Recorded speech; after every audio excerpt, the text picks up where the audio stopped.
What's up, y'all? It is Thursday, December the 30th of 2022.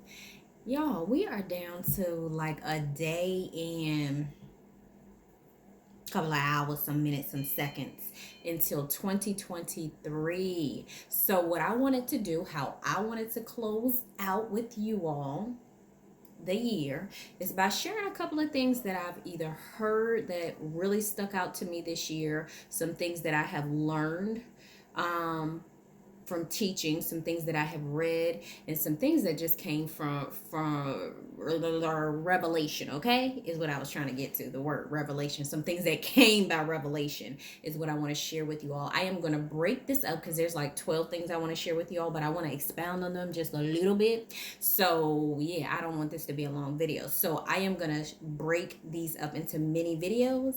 So you can expect like maybe 12, and then if something else comes to me that I may have left off, you can expect an extra one or two or three, or however many more I want to add. All right, but it's gonna be good. So the first thing, and these go in no specific order of importance. Okay, this is just how it came to me as I was thinking about it last night, because your girl was very intentional about doing this. So first one, the what. Be sure to include yourself in forgiveness, y'all. This is really big. This is really huge. You're probably like, Tori, duh, I know that. I've heard that before. I do say that I forgive myself.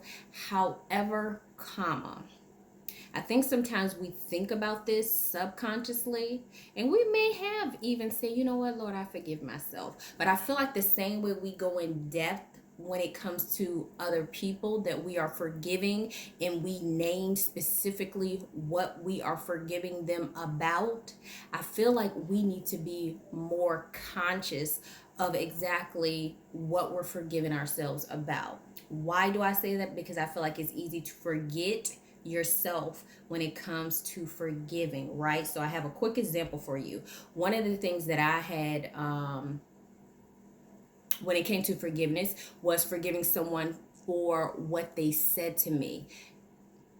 Didn't matter how long ago it happened, because it wasn't anything recently, but it was someone that I needed to release into forgiveness for what they said, because your words matter, and we've already talked about that. So I ain't even gonna get into full depth with you all about the power of words. However, but it planted a seed, and even though I didn't feel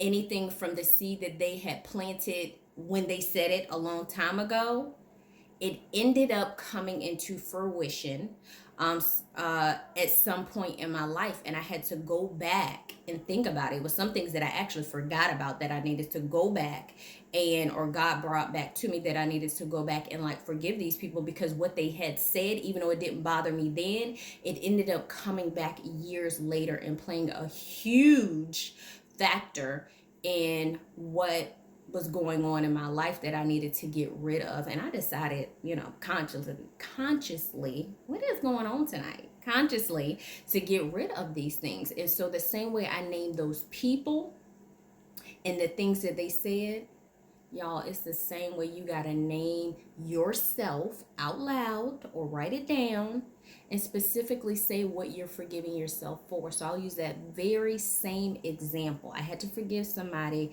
that said something negatively about me or towards me years ago that God brought back to my remembrance, right?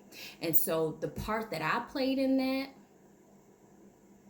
was allowing the seed to actually settle, and then other things watered that seed. It may not have been from the same person, but other things watered that seed, y'all. So I had to name it specifically. I had to say, Tori, I forgive myself for allowing that seed to stay and not getting rid of it, and allowing people to water that seed along the years and not getting rid of it.